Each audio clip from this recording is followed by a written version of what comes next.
रास्ते में आने वाली सभी रुकावटों से लड़ना सीख, हासिल होगी तुझे कामयाबी, तू जिद पर तो अड़ना सीख। जय हिंद दोस्तों, डेली करंट अफेयर्स की क्लास लेकर आ गया हूं।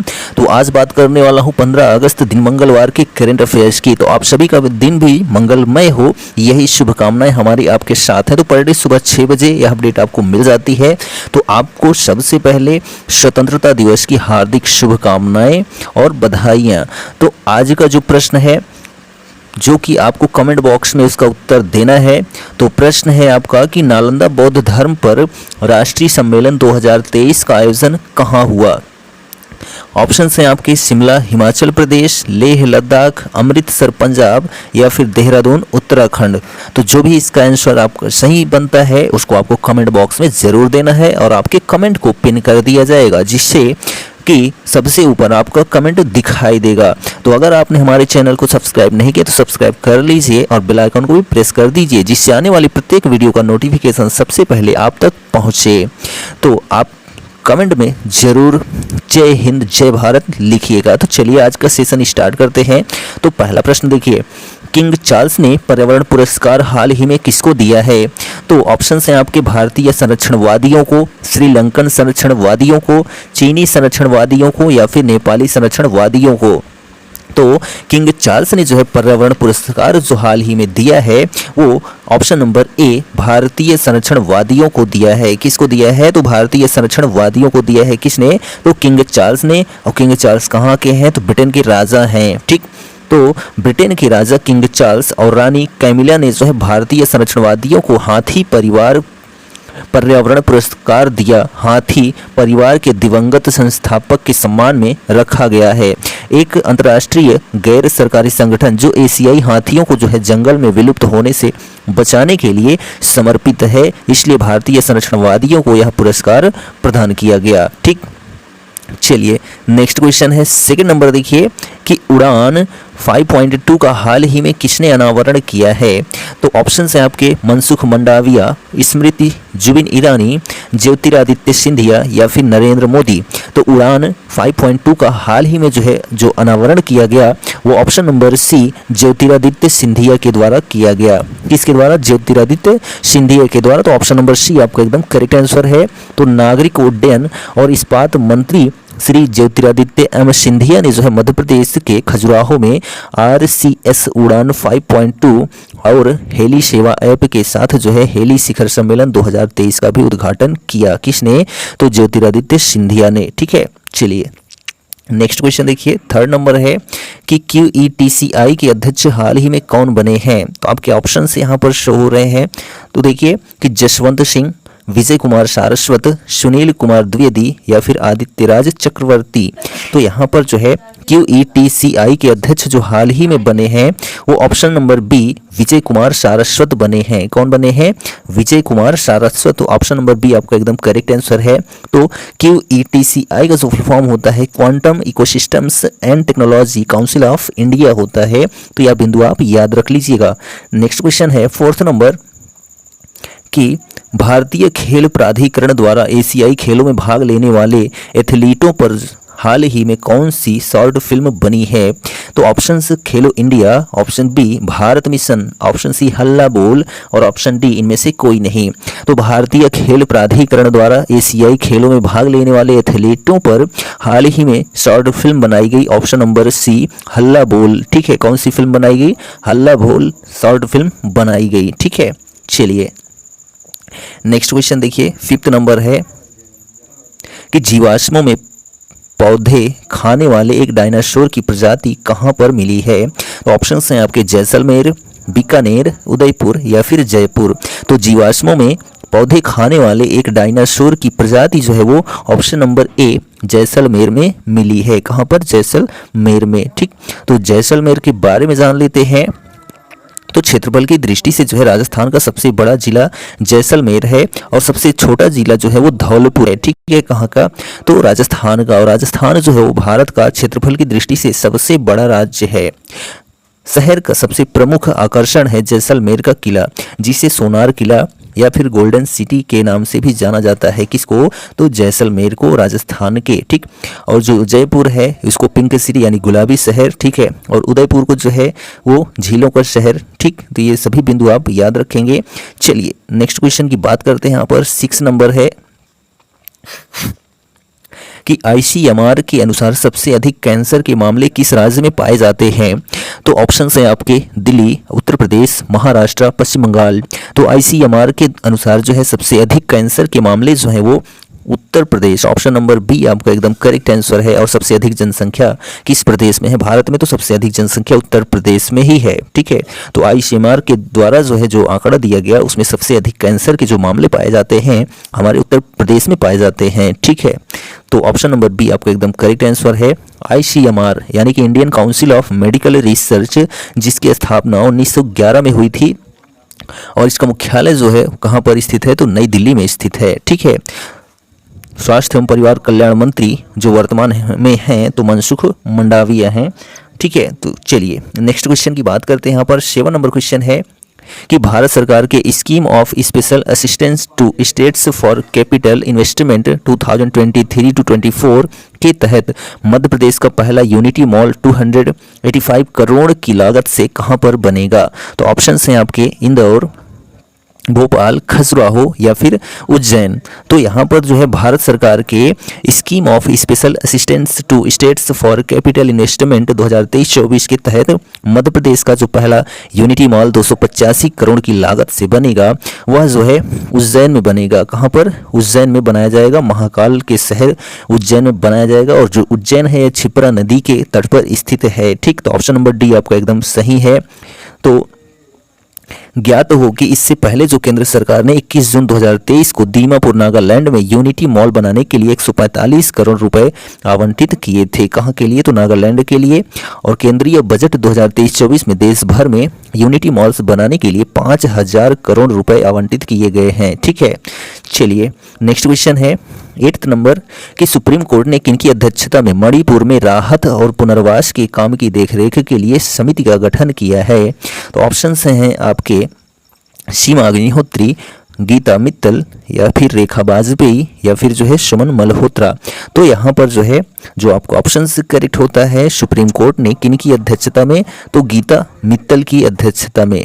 किसकी अध्यक्षता में? तो गीता मित्तल की अध्यक्षता में जो है सुप्रीम कोर्ट ने मणिपुर में राहत और पुनर्वास के काम की देखरेख के लिए एक समिति का गठन किया है, ठीक। तो जो है बात करते हैं यहाँ पर सुप्रीम कोर्ट द्वारा जो है मणिपुर हिंसा की जांच की निगरानी का जिम्मा जो है दत्तात्रेय पटसालगिरी अधिकारी को सौंपा गया है। तो यह भी आप याद रखेंगे। और बात करते हैं सुप्रीम कोर्ट की, तो वर्तमान में और 50वें नंबर के जो है मुख्य न्यायाधीश जो है वो कौन है? न्यायमूर्ति DY चंद्रचूड़ यानी धनंजय Y चंद्रचूड़ हैं, जिन्होंने 9 नवंबर 2022 को कार्यालय में जो है प्रवेश किया था। और इसके पहले जो है कौन थे? तो UU ललित थे, ठीक है। जो मुख्य न्यायाधीश थे सुप्रीम कोर्ट के UU ललित थे, वो भी ये 49वें नंबर के थे, ठीक। और पहले नंबर के जो थे वो HJ कानिया थे, ठीक। और बात करते हैं यहाँ पर मणिपुर की, तो मणिपुर के जो मुख्यमंत्री हैं एन बीरेन सिंह हैं, जहाँ पर एक हिंसा हुई थी अभी हाल ही में, ठीक। और राजधानी जो है इम्फाल है, आपको पता ही है, और ये 7 राज्यों में से एक राज्य है। नेक्स्ट क्वेश्चन देखिए यहाँ पर है 9 नंबर, MBBS की पढ़ाई हिंदी में शुरू करने वाला देश का दूसरा राज्य कौन बनेगा? तो ऑप्शन हैं आपकी राजस्थान, उत्तर प्रदेश, उत्तराखंड या फिर हिमाचल प्रदेश। तो MBBS की पढ़ाई हिंदी में शुरू करने वाला देश का दूसरा राज्य जो बनेगा वह ऑप्शन नंबर सी बनेगा। कौन सा? उत्तराखंड राज्य यानी कि यूके राज्य जो है वो बनेगा MBBS की पढ़ाई कराने वाला जो है हिंदी में, ठीक है, दूसरा राज्य। यानी कि अब यहाँ ऑप्शन आता है कि पहला राज्य कौन था? तो जो पहला राज्य था वह MP था। कौन था? MP राज्य जो है MBBS की पढ़ाई हिंदी में शुरू करने वाला पहला राज्य था, ठीक। और बात करते हैं तो उत्तर प्रदेश भी जल्द ही आने वाला है इस मामले में, ठीक है। तो MBBS की पढ़ाई हिंदी में शुरू करने वाला देश का पहला राज्य मध्य प्रदेश से है, ठीक है। MBBS यानी कि bachelor of medicine and bachelor of surgery. Next question है 10 नंबर की हाल ही में जंगलों में जानलेवा आग लगने के कारण चर्चा में रहा माउई द्वीप कहाँ स्थित है? तो ऑप्शन हैं आपके दक्षिण अफ्रीका, बांग्लादेश, फ्रांस या फिर अमेरिका। तो जो है हाल ही में जंगलों में जानलेवा आग लगने के कारण चर्चा में रहा माउई द्वीप जो है वो अमेरिका में स्थित है। कहाँ पर स्थित है? अमेरिका में स्थित है। तो ऑप्शन नंबर डी आपका एकदम करेक्ट हो जाता है। कौन सा ऑप्शन? Option number D. ठीक है, तो जो है जो हवाई द्वीप माउई के लाहैना शहर में जो है लगी भीषण जंगल की आग में कम से कम 93 लोगों की मौत हो गई है, जिससे यह एक सदी में सबसे घातक अमेरिकी आग बन गई है। ठीक है, कौन सी? तो माउई द्वीप की जो आग है। ठीक है, तो जो जंगल में लगने वाली आग होती है, ठीक है, इसको क्या बोलते हैं? तो दावा नल बोलते हैं। क्या बोलते हैं? दावा नल बोलते हैं जंगल में लगने वाली आग को। ठीक है, और जठरा नल जो बोलते हैं पेट में लगने वाली आग को बोलते हैं, और जो है जो समुद्र में लगने वाली आग होती है वो बड़वा नल होती है, यानी बड़वाग्नि होती है। ठीक, यह बिंदु भी आप याद रखेंगे। नेक्स्ट क्वेश्चन है कि the king of the jungle the Asiatic lions of Gir पुस्तक के लेखक कौन हैं? तो ऑप्शन हैं आपके doctor Shakina Bano, doctor Shakira Begum, doctor Rukhsana Begum, या फिर जो है इनमें से कोई नहीं। तो the king of the jungle the Asiatic lions of Gir पुस्तक के लेखक जो है वो option number B doctor Shakira Begum है। कौन है? डॉक्टर शकीरा बेगम ने the king of the jungle the Asiatic lions of Gir पुस्तक की रचना की है। ठीक, चलिए नेक्स्ट क्वेश्चन है 12 नंबर। राष्ट्रपति द्रौपदी मुर्मू द्वारा भारतीय नौसेना के प्रोजेक्ट 17A फ्रिगेट के तहत विकसित किस छठे स्टील्थ युद्धपोत को 17 अगस्त 2023 को कोलकाता में लॉन्च किया जाएगा? तो ऑप्शंस हैं आपके विंध्यगिरी, कुद्रेमुख, या फिर जो है बुंदेलगिरी, या फिर जो है मुलायनगिरी। तो यहाँ पर जो है राष्ट्रपति द्रौपदी मुर्मू द्वारा भारतीय नौसेना के प्रोजेक्ट 17A फ्रिगेट के तहत विकसित जो है किस छठे? तो जो है विंध्यगिरी। कौन सा ऑप्शन सही है? तो ऑप्शन नंबर जो ए है वह एकदम सही है। विंध्यगिरी जो है छठे स्टील्थ युद्धपोत को 17 अगस्त 2023 को कोलकाता में लॉन्च किया जाएगा। ठीक है, तो यह बिंदु आप याद रखेंगे। और जो विंध्यगिरी है यह कर्नाटक राज्य में स्थित है, एक पर्वत श्रृंखला। ठीक है, तो कर्नाटक के जो मुख्यमंत्री हैं वर्तमान में सिद्धारमैया हैं। ठीक है, तो इस युद्ध पोत का नाम जो है कर्नाटक की पर्वत श्रृंखला के नाम पर रखा गया है। किस पर? तो विंध्यगिरी के नाम पर। चलिए 30 नंबर क्वेश्चन है कि जापान और दक्षिण कोरिया में आए भीषण तूफान का नाम खानून किस देश द्वारा रखा गया है? तो जो है ऑप्शंस हैं ताइवान, श्रीलंका, थाईलैंड, या फिर भारत। तो जापान और दक्षिण कोरिया में आए भीषण तूफान का नाम जो है खानून, वह ऑप्शन नंबर सी थाईलैंड के द्वारा रखा गया है। किसके द्वारा? तो थाईलैंड के द्वारा जो है खानून नाम दिया गया है। तो ऑप्शन नंबर सी आपको एकदम करेक्ट है। शांत सुबह की भूमि के रूप में जो है ख्यात इस देश के पश्चिम में चीन, पूर्व में जापान और उत्तर में जो है उत्तर कोरिया स्थित है।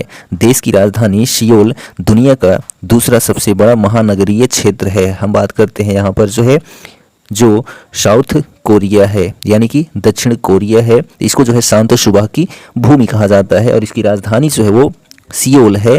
और यहाँ के जो प्रधानमंत्री हैं हान डक शू हैं। ठीक है, कहाँ के? तो दक्षिण कोरिया के। और उत्तर कोरिया के आपको पता ही है किम जोंग है, और प्योंगयांग जो है प्योंगयांग वो कैपिटल है।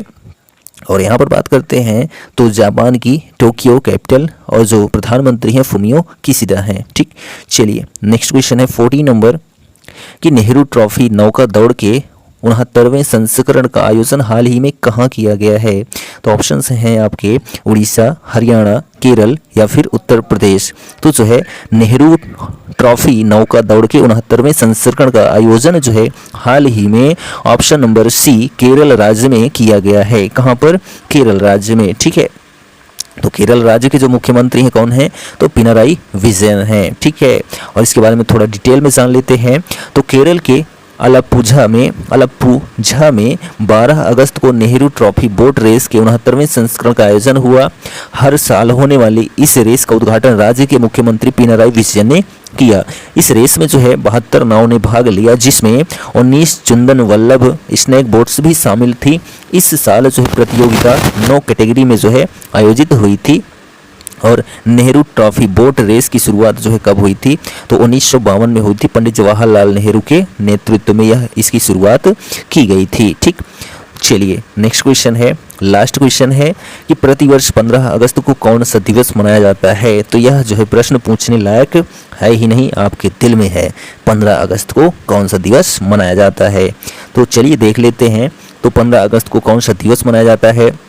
स्वतंत्रता दिवस, गणतंत्र दिवस, राष्ट्रीय खेल दिवस, या फिर जो है इनमें से कोई नहीं। तो जो है 15 अगस्त को जो है हम सब स्वतंत्रता दिवस मनाते हैं, यानी कि जो है इंडिपेंडेंस डे मनाते हैं। कौन सा डे मनाते हैं? इंडिपेंडेंस डे मनाते हैं। ठीक है, कब? 15 अगस्त को हम लोग इस दिन आज़ाद हुए थे। कब? 15 अगस्त 1947 को आज़ाद हुए थे। ठीक, किससे?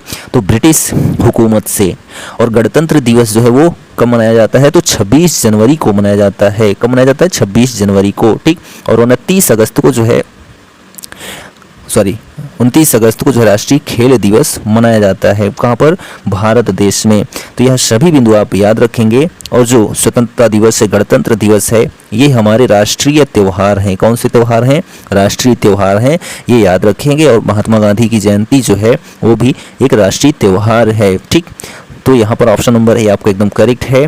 तो भारत का स्वतंत्रता दिवस हर वर्ष 15 अगस्त को मनाया जाता है और 14 अगस्त को पाकिस्तान स्वतंत्रता दिवस मनाता है। सन 1947 में इसी दिन भारत के निवासियों ने ब्रिटिश शासन से स्वतंत्रता प्राप्त की थी। यह भारत का राष्ट्रीय त्यौहार है। प्रतिवर्ष इस दिन भारत के प्रधानमंत्री जो हैं लाल किले की प्राचीर से देश को संबोधित करते हैं। ठीक, और भारत 2023 में जो है अपना 77वां स्वतंत्रता दिवस मना रहा है। तो यह बिंदु जो 77वां है इसको आपको याद रखना है आपके एग्जाम के लिए। ठीक, तो यह जो सेशन है हमारा 15 अगस्त का कंप्लीट होता है। वीडियो कैसा लगा कमेंट बॉक्स में ज़रूर कमेंट करिए। और चैनल पर पहली बार आए हैं तो चैनल को सब्सक्राइब करना ना भूलें। और कमेंट में आप जय हिंद, जय भारत, वंदे मातरम जरूर लिखें। जो भी आपके दिल में हो वो लिखें, हम उसको ज़रूर लाइक करेंगे। तो मिलते हैं नेक्स्ट वीडियो में, तब तक लिए जय हिंद, जय भारत, वंदे मातरम।